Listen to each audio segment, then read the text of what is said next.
The veil of time. It began with the silence. Not an absence of sound, but a new layer beneath it.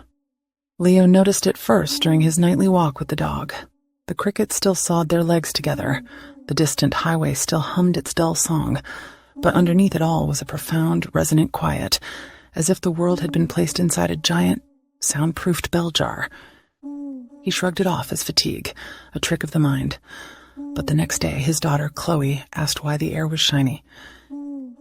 He looked where she pointed, at the space between their oak tree and the fence, and for a fleeting second, he saw it too, a faint shimmer, like heat haze on a summer road, but colder, and it was everywhere.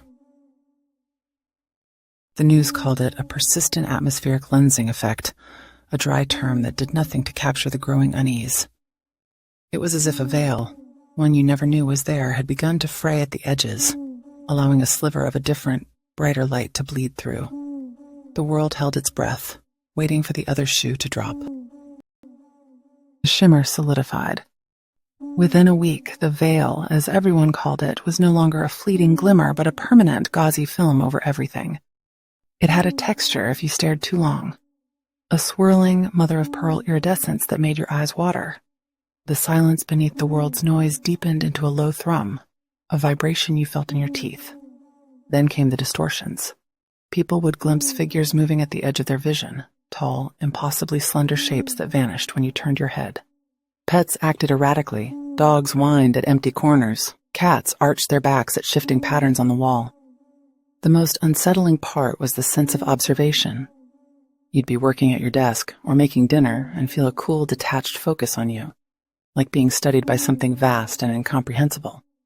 The veil wasn't just a phenomenon, it was a window. And we were not the ones looking in.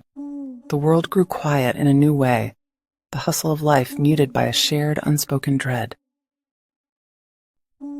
The lifting happened on a Tuesday. It wasn't a sudden tear, but a slow, inexorable thinning. The pearly film dissolved from the top down, like a curtain being raised on the grandest, most terrifying stage imaginable. And what was revealed was not another sky, but an architecture so immense it defied comprehension.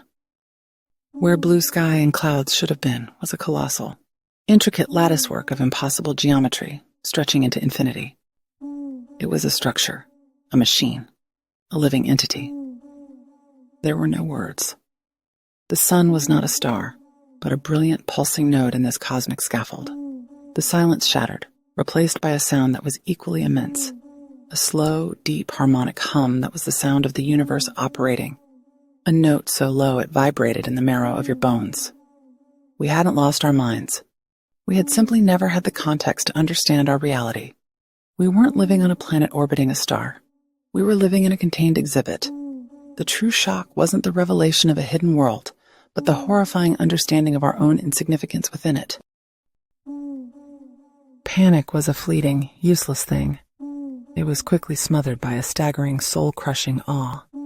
The true nature of our cage, or our habitat, became clear. The laws of physics we had studied were merely the local rules of the enclosure.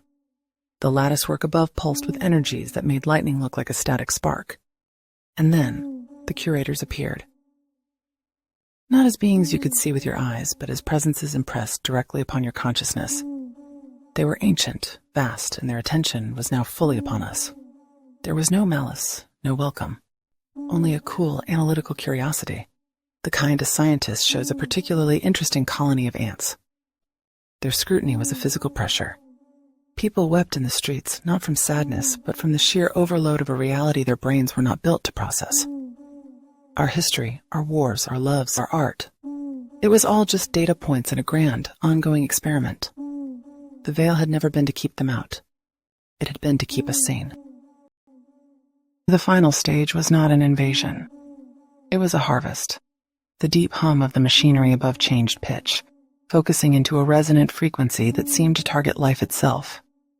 It wasn't a sound that destroyed, but one that separated.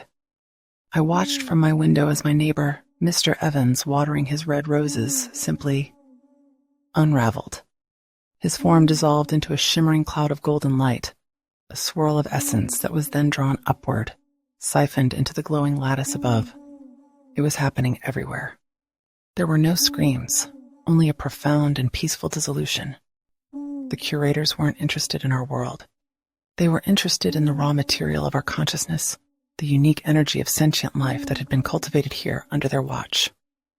I felt the resonance begin to work on me, a pleasant warmth starting in my chest. My memories, my fears, my love for Chloe, it all began to loosen, to become just light. I had one final, chilling thought as I felt myself coming apart. This had happened before. The fossil records, the mass extinctions. They weren't endings. They were simply the last time the veil had been lifted and the crop had been collected. We were not the first harvest, and we would not be the last. The light took me, and I became nothing but data, added to an infinite digital archive.